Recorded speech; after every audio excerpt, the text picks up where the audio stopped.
Je vais faire maintenant un petit exemple de combinaison linéaire. Alors, ici on part de la famille V1, V2, V3, d'accord? On prend ces trois vecteurs-là, et on peut faire une combinaison linéaire de ces trois vecteurs, c'est-à-dire lambda. Alors, je choisis les coefficients lambda 1, lambda 2, lambda 3 qui sont donnés par ces curseurs-là. Donc la combinaison ici, ce serait lambda 1 V1 plus lambda 2 V2 plus lambda 3 V3. Ici, comme tout est égal à 1, tous les coefficients sont égaux à 1, une fois V1 plus une fois V2 plus une fois V3. Ce qui nous donne ce vecteur-là en bleu. Cette combinaison linéaire donc est totalement déterminée par la donnée des coefficients, si on connaît la famille bien sûr.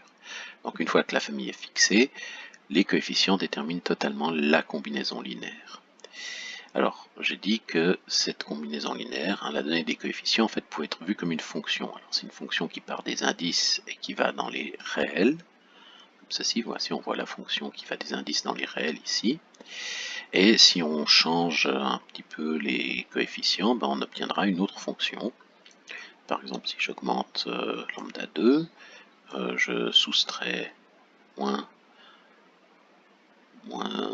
une fois, moins 0,8 fois lambda 2, plus une fois, plus 2 fois lambda 3, hop, voilà, plus 1,5 fois lambda 3, ça va suffire. Allez, 2,12. Bon.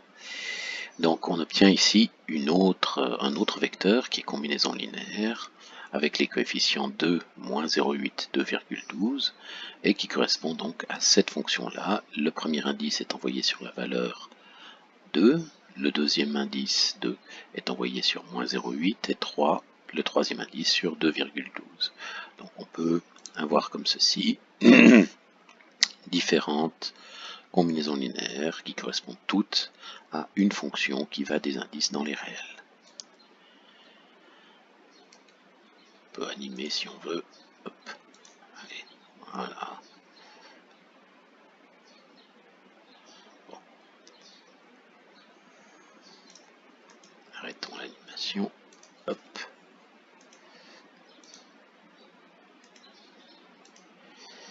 Voilà.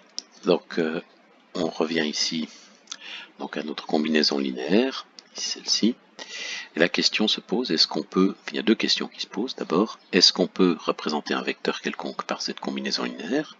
Prenons un vecteur quelconque, le rouge qui est ici. Alors je peux essayer de me débrouiller un petit peu.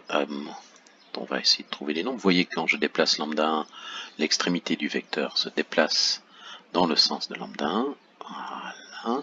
Non, pas assez loin. J'ajoute un petit peu de lambda 3. Soustraire lambda 2. Ah. Bon, j'ai pas réussi à obtenir le vecteur rose ici parce que j'ai pas assez d'indices, mais je vais monter un petit peu.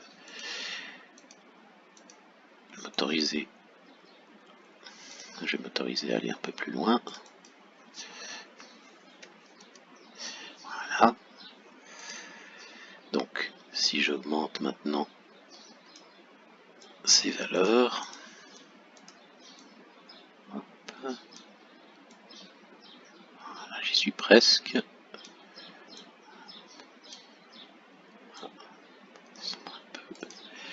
Voilà, on est presque au bout.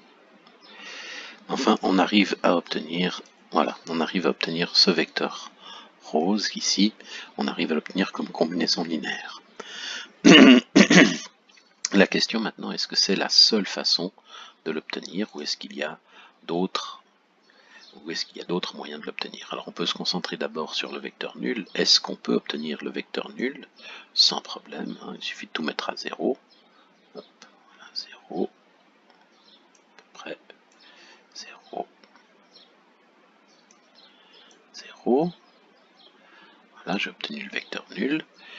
Mais est-ce qu'il y a une autre façon d'obtenir le vecteur nul? Ben, on peut essayer, on va par exemple augmenter V2, augmenter lambda 2, voilà.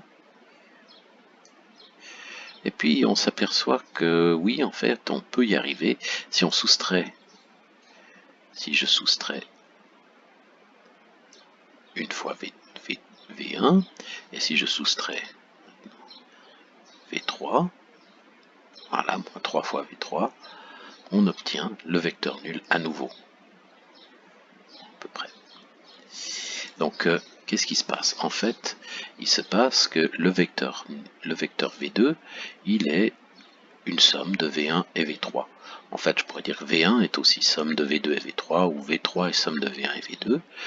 C'est-à-dire, c'est reflété par cette propriété qui est là, c'est que moins une fois V1 plus 2 fois V2 moins 3 fois V3 est égal à 0. Ou si on préfère, 2 fois V2 est en fait égal à V1 plus 3 V3. Voilà, donc on a un lien entre ces différents vecteurs qui constituent la famille de base, et ce lien fait en sorte qu'on a plusieurs façons d'écrire le vecteur nul à l'origine. Donc on appelle ça, quand il est possible d'écrire le vecteur nul de plusieurs façons, on appelle ça une famille liée, et quand il n'y a qu'une seule façon d'écrire le vecteur nul, on appelle ça une famille libre. Et en fait, le critère pour qu'une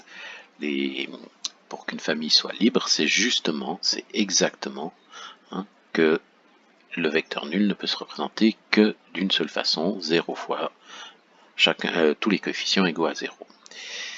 Et ça, c'est aussi le critère qui permet de dire que tout vecteur qui peut être représenté ne l'est que d'une seule façon. On va voir ça tout à l'heure.